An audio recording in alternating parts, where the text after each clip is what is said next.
Fique por dentro das principais discussões que impactam seus investimentos e das análises de nossos especialistas sobre as movimentações do mercado financeiro.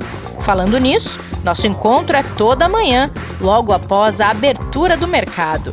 Entre nos canais oficiais do Itaú Personalité e envie suas dúvidas sobre recomendação de investimentos.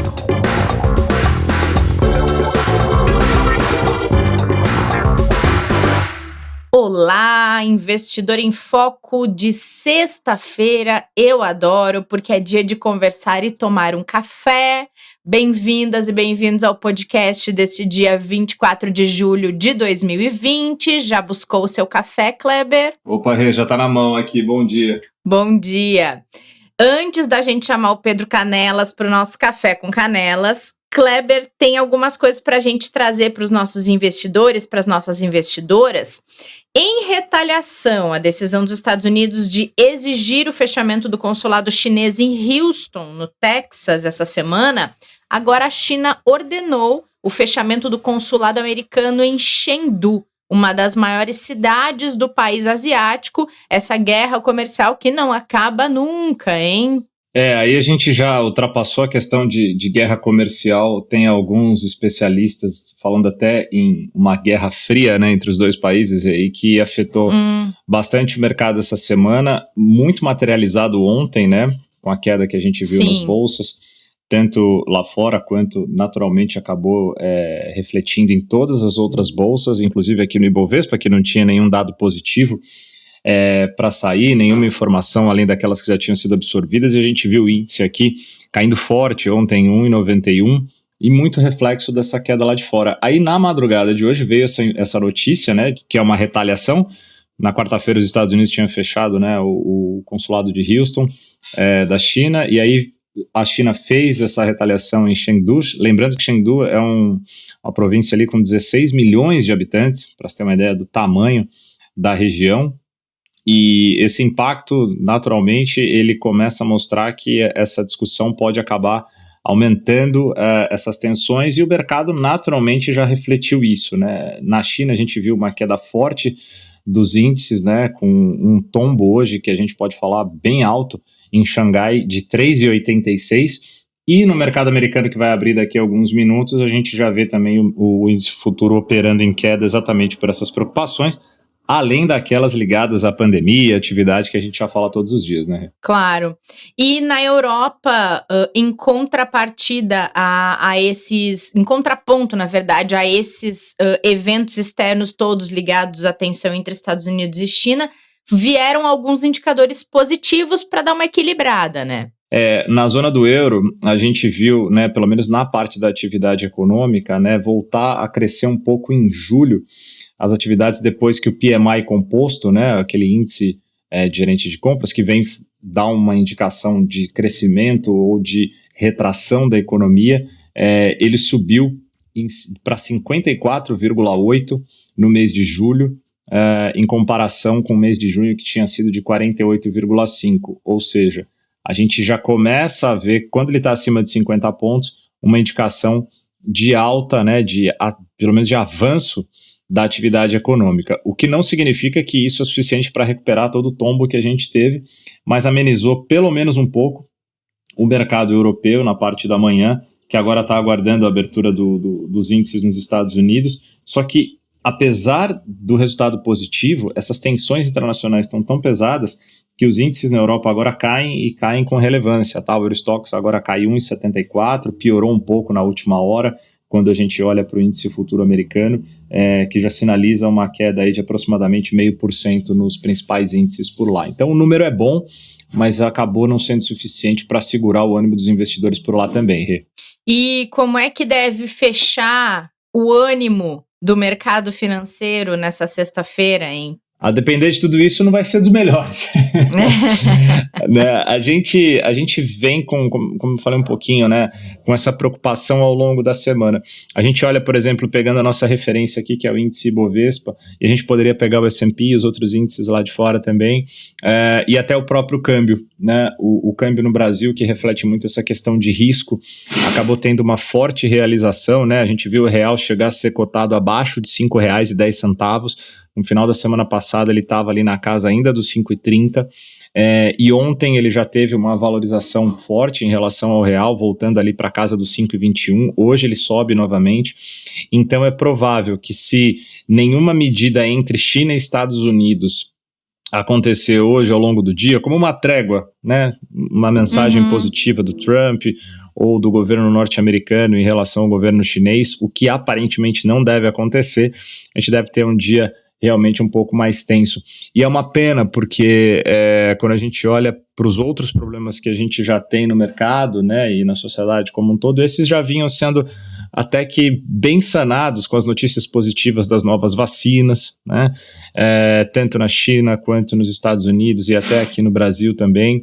Essa retomada da atividade, as reformas e os planos econômicos que estão sendo feitos aqui, o novo pacote de estímulos dos Estados Unidos, o fundo que teve aprovação para a recuperação da atividade na Europa, ou seja, tem muita coisa positiva que até deveria suplantar esse problema, mas como o risco desse impacto pode ser muito pesado, né, se for para frente essa briga entre os dois gigantes, o mercado deixou todas as questões positivas de lado e está focando nisso enquanto não se resolver. Então a gente tem que torcer para ter um fechamento melhor da semana, que ao longo do dia a gente tem uma trégua aí entre os nossos dois maiores, né, as duas maiores economias, os dois gigantes que a gente tem aí, que é China e Estados Unidos. Verdade. Bom, enquanto a gente aguarda essa trégua e acompanha o que acontece entre Estados Unidos e China, a gente chama o Pedro Canelas para tomar um café com a gente aqui nessa sexta-feira. Pedro, tudo bem? Olá, bom dia Rê, bom dia Kleber, tudo bem?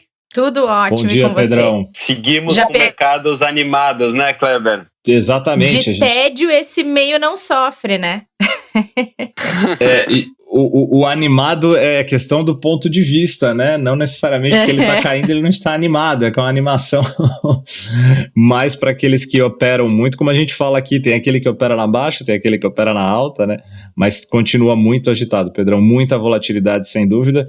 E eu lembrei muito da sua apresentação da semana passada do fundo da Cadima, né, que é um fundo que opera muita volatilidade. Então, sem dúvida, o investidor que tiver nesses ativos, né, nesses gestores, tem se beneficiado até com tamanha variação que a gente tem no mercado. Exato. E aí, Rê? Bom dia. E aí, Pedro? Bom dia. O Kleber ficou sabendo que hoje o Pedro não vai investir o dinheiro dele? Como assim não vai? Ele vai fazer o quê? Vai fazer só uma reserva? O que ele vai aprontar hoje de bom? Pois é, pelo que eu fiquei sabendo, sim, ele vai fazer uma reserva de aplicação. Eu só queria, na verdade, entender o que isso significa na prática. Oi, Rê. É uma dinâmica diferente. A gente, esse mercado de gestores, né, quando a gente vai nos gestores que a gente mais gosta, nos caras mais experientes, que tem um histórico grande de performance, quando aparece um pouquinho de capacity, né? Capacity eles voltam no mercado para captar mais dinheiro, as pessoas vão com uma voracidade enorme atrás desses ativos, porque eles são realmente raros, né? Quando a gente separa os gestores muito, muito bons, eles são bastante raros. E aí a gente causava um transtorno para o investidor, que no dia que ia abrir o fundo tinha que acordar cedo, era aquela disputa para ver se ia conseguir aplicar no fundo, já tinha que ter resgatado de um outro ativo, né? Antes, e aí às vezes você perdia a aplicação, então você resgatava de um, pagava imposto, não conseguia aplicar. Enfim, pensando um pouquinho aqui nessa dor dos nossos investidores, a gente está inaugurando a funcionalidade de reserva, então o investidor vai poder reservar nesse produto que eu estou falando, começa dia 27, né? As reservas vão até o dia 8 aqui de agosto e a liquidação é no dia 10, então tem que estar com o dinheiro lá disponível em conta no dia 10 ao meio-dia, a gente vai passar lá na conta corrente do cliente e liquidar esse investimento. Importante os clientes estarem com o suitability em dia, com toda a parte em dia, para a gente não ter problema lá na hora da aplicação. Mas qual é este gestor, esse fundo que a gente tão aguardado aqui, que a gente vai reabrir? Aqui eu trago em primeira mão, porque a gente só vai abrir a reserva dia 27, então a gente não está nem com a reserva aberta, né? A gente vai abrir só na segunda-feira. Mas legal. É um produto da Quineia. Eu acho que os nossos quem é do Itaú, aqui investidor do Itaú, conhece muitíssimo bem a casa. Antes de falar no fundo, eu não posso deixar de destacar que, né, é uma parceira do Itaú antiga, né? Em 2007, o Márcio Verri, que é hoje o principal executivo da Kinea, ele liderou outros grandes executivos do Bank Boston na época da aquisição do Itaú, lá em 2007, e eles fizeram uma cisão com o Itaú de sócio para formar a Kinea. E desde 2007 é um crescimento fantástico em várias classes de ativo. Eles montaram uma família imobiliária muito forte. Então, os maiores fundos hoje imobiliários, tanto de tijolo, quanto de papel, quanto de infraestrutura, são todos da Kinea. Tem família de hedge fund, de private equity. São todos, uma coisa muito legal da Kinea é que todos os principais gestores de cada classe desse ativo é sócio da casa. Então, tem, assim, uma responsabilidade e um carinho na gestão enorme para fazer os produtos, né? E hoje o produto que a gente traz, o sócio que está diretamente aqui ligado é o Marco Aurélio Freire, que é o gestor dos multimercados da casa. Ele também é gestor dos fundos de previdência, dos multimercados, e é um cara super experiente, que tem um tracking error aqui, tem um histórico de gestão fantástico. Ele divide a gestão desse produto com mais 8 gestores, o Denis, que cuida de renda fixa, o Guilherme Volatilidade, o Luiz Felipe Moeda, o Marcos Zanetti, Ações Brasil Direcional, o Guilherme faz long e short, o Leandro faz arbitragem de juros, o Marcelo faz ações globais long e short, o Rui faz ações globais. E o legal dessa gestão, o fundo que eu estou falando é o Kinea Atlas, chega de segredo. Esses gestores, cada um na sua especialidade, na sua gestão, leva cases destes mercados que eu citei, e eles em conjunto no comitê decidem quais são os investimentos com melhor relação risco-retorno e montam a carteira do fundo. É uma gestão muito bem feita. Essa dinâmica é como se fossem 8 pequenos fundos, né? Descorrelacionados e operando juntos aqui. 75% em média da operação deles fica no Brasil, 25% lá fora, então eles operam muito o mercado internacional junto. É um fundo que tem aproximadamente 3 anos, ele performou, pra vocês terem ideia, 38% nominal, o CDI no período é por volta de 18%. E o nosso fundo é um pouquinho mais recente, o que a gente tem aqui no Itaú Personalité, que tem no Itaú distribuindo. Ele tem uns 18, 19 meses, é um fundo que roda por volta de 150% do CDI, tá? Então, o CDI no período foi 8,40 mais ou menos, o fundo andou 12,80. Então, é uma vez e meia aqui o CDI nesse período, também indo super bem o produto. E como eu falei, a gente começa a reserva no dia 27, é como se o investidor fosse lá aplicar, mas em vez de ele botar no dia, ele vai escolher uma data. É importante o investidor escolher a data do dia 10 de agosto, que é o dia da liquidação. Então, ele vai botar agendar 10/8 esse investimento. Se o capacity acabar entre o dia 27 e o dia 7, que é quando acabam as reservas, o próprio sisteminha vai avisar que acabaram o capacity. A gente tem 100 milhões, parece muito, mas para um produto com esse tracking error, com esse histórico super vencedor aqui, é um capacity que pode acabar rápido, tá, Rê? Então, acho que é uma dica. Esse é aquele investimento que não só o Pedro investiu, Rê, como você sempre brinca comigo, mas alguns familiares do Pedro já investiram nesse produto, então mostra que o conforto que o Canelas tem na gestão e no produto, viu, Rê? Muito legal. E é muito legal essa possibilidade da reserva, né, Pedro? Porque com muita frequência, alguns investidores do Itaú comentam nas redes, comentam nas lives, até nos comentários do podcast, nas publicações do YouTube, que tentaram investir em determinado produto e não conseguiram, e esse produto nunca está aberto. E aí, geralmente, os comentários são em torno de produtos como esse da Kinea e de algumas outras gestoras muito disputadas que o Itaú distribui, e que tem casos que o produto ele esgota em 30 minutos, né, Pedro? De tanto que é procurado, que é disputado no mercado e que abre eventualmente em alguma casa. Então, quando ele abre no Itaú, é muito rápido e muita gente fica de fora. E por isso é legal fazer essa reserva de aplicação, né? A pessoa tem ali mais uns dias para se planejar. Sem dúvida, Sim. A gente usa a nossa força, vai lá no gestor, briga, consegue um pouco de capacity, e aí, às vezes, em vez de deixar os nossos investidores felizes, né? A gente acaba frustrando mais gente do que deixando gente feliz, porque a demanda é muito maior. Então, a gente agora traz aqui o agendamento para dar mais tranquilidade para o investidor fazer isso com calma, com planejamento. Verdade, Pedrão. E com garantia, né? Porque um outro fator importante da questão da reserva é que o investidor vai saber quanto ele pode reservar. Se ele quiser reservar um valor que não estiver disponível, o sistema já vai dizer para ele quanto que ele pode fazer. E ele sabe que vai estar garantida aquela reserva. Isso quer dizer Sim. o seguinte, antigamente o investidor ele tinha que entrar lá muito cedo, às vezes 6 horas da manhã, para tentar fazer a aplicação, só que como ele precisava do recurso, ele deixava o dinheiro em conta e às vezes acabava resgatando e não conseguia aplicar. Com a reserva ele não corre mais esse risco de desaplicar e de repente não conseguir utilizar o recurso, ele tem a garantia de que ele vai conseguir fazer a aplicação. Então o sistema melhorou bastante mesmo. Que legal. E, gente, tô muito contente com esse episódio, Pedro, porque você falou de dois pontos que quem é ouvinte do podcast já sabe, entendeu tudo e sabe de tudo que você tá falando, porque você falou em correlação, a gente ouviu um podcast inteirinho sobre correlação essa semana, e você falou sobre a Kinea. A Kinea já teve 2 vezes aqui no Investidor em Foco falando sobre fundos imobiliários, e fundos também de infraestrutura, e isso é muito legal porque as pessoas já vão se familiarizando com o assunto.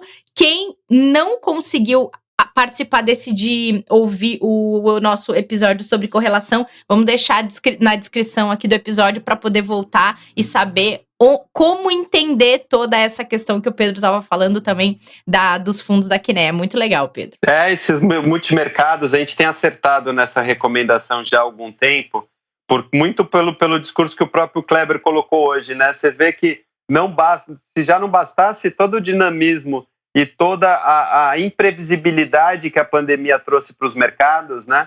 A gente ainda tem as questões que eram, vamos chamar de tradicionais, né? Que já ocorriam um pouco antes da pandemia, que tinham dado uma trégua, mas agora voltam, né? Que são as disputas comerciais entre os dois gigantes, e a gente mais para frente vai começar a ver também discussões de quanto que ficou da conta, né? Os países fizeram um esforço enorme fiscal para manutenção das pessoas que precisavam de assistência, de todo o suporte à pandemia para as empresas, né? Não falirem durante esse período, mas isso vai ter um custo social bastante grande. Então a gente vai ver muita discussão também estrutural no país a partir de agora, e todas essas discussões a depender do caminho que elas seguirem, os mercados vão reagir para um lado ou para o outro. Então, esses multimercados, como eu indiquei semana passada, o próprio Atlas aqui,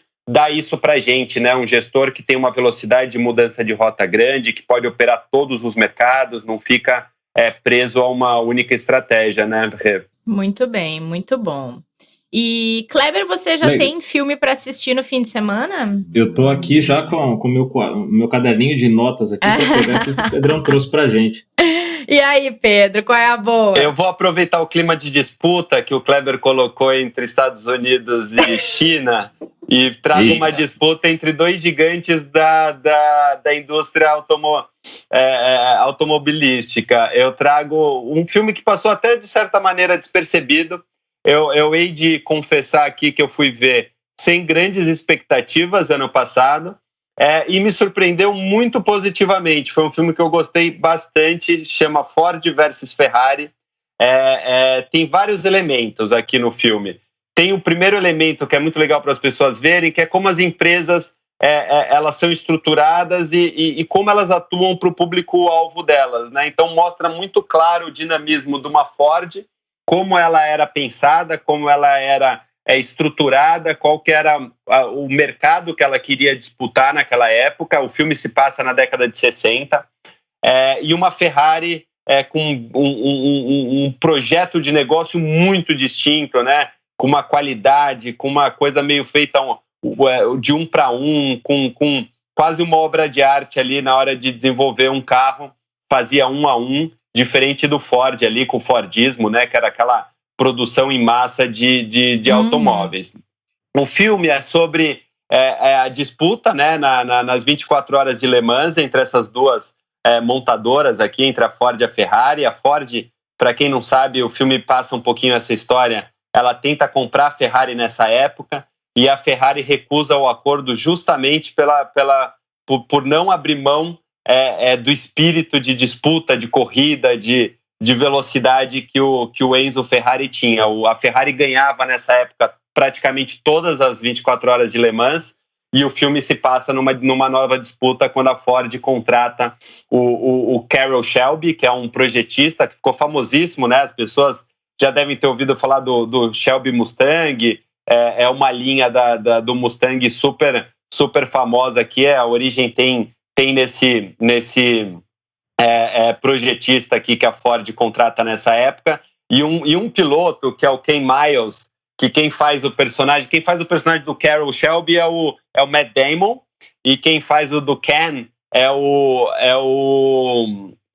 ai, me fugiu o nome agora, o Christian Bale. Christian Bale. É o ator mais talentoso da geração dele, na minha opinião. Eu acho que ele tem filmes fantásticos, e ele faz um piloto britânico, que arruma confusão. É muito, muito divertido, mas é um piloto de um talento ímpar. Então, o filme tem muita coisa. Tem negócios como eram feitos na época, tem como você estrutura seu business a depender do seu público-alvo, tem disputa, tem esporte. É um filme que eu fui, confesso, com uma expectativa baixa para o cinema e saí, adorando esse filme aqui. Espero que as pessoas gostem.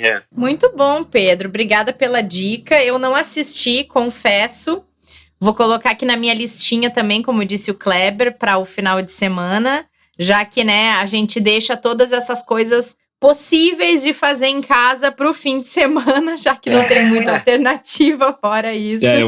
É bem legal. Eu vou assistir de novo. Esse filme é sensacional e conta muito dessa fixação que o Ford tinha por provar que ele poderia ser mais rápido. E aí que vem a questão dos negócios, né, Pedrão? Com isso ele entendia que ele conseguiria vender mais carros, atrair mais admiradores, além da questão do ego, né, da questão pessoal dele, conseguir vencer o Ferrari, né? É muito legal. Tem um documentário na Netflix também, que apresenta alguns fatos reais que, obviamente, Hollywood coloca ali, né? A sua liberdade poética muda um pouquinho, mas o filme retrata bem o que aconteceu e é muito legal. E o filme ganhou melhor edição de som e melhor montagem, o Oscar, e foi indicado na melhor mixagem de som e melhor filme. Acabou não ganhando. E no Globo de Ouro também o Christian Bale ganhou uma indicação para melhor ator. O filme é muito, muito, muito legal. Quem não viu, não dá para perder. Quem gosta de esporte, quem gosta de carro, quem gosta de business, quem gosta de marketing, acho que tem para todos os gostos aqui. Muito bom, muito bom. Meninos, ficamos por aqui então com todas essas dicas e a gente se vê na semana que vem, na sexta-feira, Pedro. Muito bem, nos vemos sim. Grande abraço, Rê, Kleber e a todas as pessoas que nos ouvem aqui. E Kleber, a gente se encontra na segunda-feira. Bom fim de semana para vocês. Valeu, Rê, obrigado. Valeu, Pedrão. Um ótimo final de semana a todos aí. Um grande abraço. Bom fim de semana para todo mundo que nos acompanha. A gente se encontra na semana que vem. Antes disso, hoje à tarde tem live às 5 da tarde no Instagram e no YouTube do Personalité sobre perfil de investidor. E eu vou dar um spoiler. Os meninos também vão falar sobre carro e sobre velocidade, viu, Pedro e Kleber? Se fosse vocês, também não perderia. Bom fim de semana a todos. Fica ligado. Protejam-se, sejam responsáveis, cuidem-se. Bom final de semana, a gente se fala na segunda-feira. Fique por dentro das principais discussões que impactam seus investimentos e das análises de nossos especialistas sobre as movimentações do mercado financeiro. Falando nisso, nosso encontro é toda manhã, logo após a abertura do mercado. Entre nos canais oficiais do Itaú Personalité e envie suas dúvidas sobre recomendação de investimentos.